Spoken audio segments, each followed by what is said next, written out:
مرګ برازي، تاوان برازي، جیلونه برازي، دا ټول دې راشي خیر دی، خو په یا لیت بیني و بین الله عامر.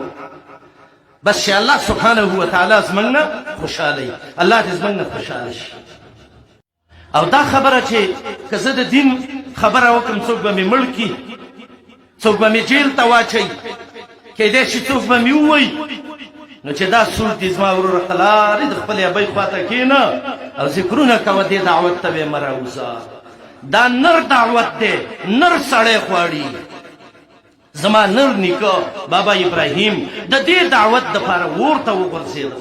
زما نر نیکه محمد رسول الله د دې دعوت دپاره زهر پرې وخوړلی شو چې اخر یې له د سر رګونه وشلول. زما نر مشر عمر ابن الخطاب چې د هغې په کلمو کې ابولؤلؤ ظالم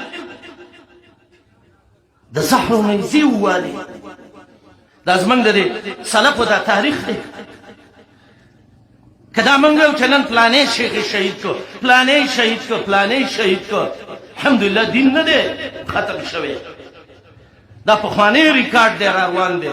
سعید ابن جبیر علما وایي په دې دین باندې د ده نه سر پرې کړی شو، د سعید ابن جبیر نه سر وارته و. سفیان ثوري باره کې راځي الله اکبر وایي دا یې په وړو وړو حربو ووو او کلمې یې ترې راویستلې دې ظالمانو اهل بدعو. امام شافعي رحمت الله علیه باره کې راځي ضربه بالحروات په لخ کې ووو او په ډانګو کې امام شافعي رحمت الله علیه مړ. امام تبري کمره کې بند ومات محصورا او د ولږې او د تندې نه کمره کې غریب شهید شي. قاضي عیاض چې مشهور عالم دی شفا والا د ده باره کې راځي چې دا اول یې راځوړن که او به د هغې نه بعد په تورو باندې ټوټې ټوټې کو دا یې مړ کړ خو دعوت یې نه دی پرېښی. نعیم ابن حماد چې مشهور عالم دی د باره کې راځي خپه کې وله پړي واچل او ریخ که او ریخ که او به یو جوړې کندې ته واچو او د پاسې په ګټو باندې ویشي. زمونږ امام ابو حنیفه رحمت الله علیه د جیل نه د امام ابو حنیفه جنازې ویسته. زمونږ شیخ الاسلام امام ابن تیمیه رحمت الله تعالی علیه مسجون الامه چې د جیل نه د هغه جنازه ووته. احمد ابن نصر خزاعي چې د هغه د جنازه ووته. نوح ابن ابي مریم یې د وخ نه راوغورځو. نن که زمونږ یو شیخ شهید کی، زمونږ یو عالم شهید کی، نو دا یېره به په هغه چای چې نه مني او چې سړی کال له ځان ته غریب وایي نو څه کالي دي ووایي کاله پورې سوچونه خو به ورته نه وي. الحمدلله موږ ویو د سلفیت دعوت، د سلفیت عقیده، د کتاب او سنت خدمت دا به موږ کوو به که د خیره.